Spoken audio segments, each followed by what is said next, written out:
Hello friends, ఎలా ఉన్నారు అందరూ? ఈరోజైతే మా తోటలోకి వచ్చానండి. చూడండి ఈరోజు ఎంత చక్కగా ఉన్నాయో మొక్కలన్నీ, ఎంత బాగా విరబోసినాయో చూసారా. అయితే మీకు ఇవాళ ఆకుకూరలు మనం సులభంగా ఇంట్లోనే పెంచుకోవచ్చండి. నేను చూడండి పుదీనా చూసారా, భలే ఉంది కదండి. చూడండి పుదీనా ఎంత ఫ్రెష్గా ఉందో. అప్పటికప్పుడు కోసుకొని మనం ఏదైనా దాంట్లో జ్యూసుల్లో కానీ మన పచ్చడి చేసుకున్న సూపర్గా ఉంటుందండి. చూడండి పుదీనా, మనం పుదీనాని అయితే చాలా ఈజీగానే పెంచుకోవచ్చండి ఇంట్లోని.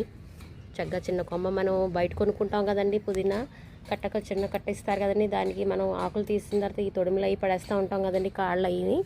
ఆ కాడల్ని మనం మట్టిలో పాతుకుంటే ఇలా ఉంటాయి కదండి, ఇలా కాళ్ళు ఉంటాయి కదండి, ఈ కాళ్ళు ఉంటాయి కదా స్టెమ్స్, కొంచెం పెద్ద పెద్ద సైజులో ఉంటాయి కదా, కొంచెం పెద్దగా ఉంటాయి కదండి, వాటిని మనం చక్కగా ఇలాగ మట్టిలో ఇలాగ వేసుకుంటే అండి, మట్టిలో ఇలాగ వేసుకుంటే చక్కగా మనకి కొన్ని రోజులకి చక్కగా వేర్లు వచ్చి చక్కగా మంచి ఫ్రెష్గా ఉన్న తాజాగా ఉన్న పుదీనా మనకి పెరుగుతుందండి. మనకి మట్టిలో వేసుకుంటే చక్కగా చూసారా ఎంత ఫ్రెష్గా ఉందో. ఈజీ సులభంగానే పెంచుకోవచ్చు అండి. తప్పకుండా మీరందరూ కూడా పుదీనా కూడా ఈజీగా పెంచుకోండి.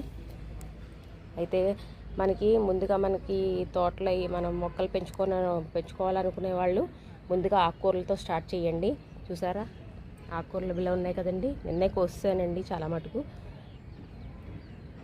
ఆకుకూర, పాలకూర, చుక్కకూర చూసారా. ఇదైతే పుదీనా అండి, చూడండి ఎంత ఫ్రెష్గా ఉందో. మీరు కూడా తప్పకుండా ఇలా ట్రై చేయండి. పుదీనాని ఇంట్లో సులభంగా పెంచుకోండి. ఎందుకంటే బయట మందులు అవి వేసి వాళ్ళు పెంచుతూ ఉంటారు కదండి. మనం ఇలాగా చక్కగా అప్పటికప్పుడు కావాల్సింది కోసుకొని చక్కగా మనం ఉపయోగించడం చాలా బాగుంటుందండి. చూడండి భలే ఉంది కదండి, ఇలా ఉంది. చిన్న చిన్న కుండీల్లోనే వేసుకోండి. చిన్న మన వాటర్ బాటిల్స్ ఇవి ఉంటాయి కదండి, మనకి పెప్సీ బాటిల్, డ్రింక్ బాటిల్స్, దాంట్లోనే 4-5 బాటిల్లో కొంచెం కొంచెం కొమ్మలు వేయండి. మట్టి వేసి దాంట్లో పాతుకుంటే చక్కగా ఊరినే పెరుగుతాయండి. ఒకసారి ట్రై చేయండి. Okay friends.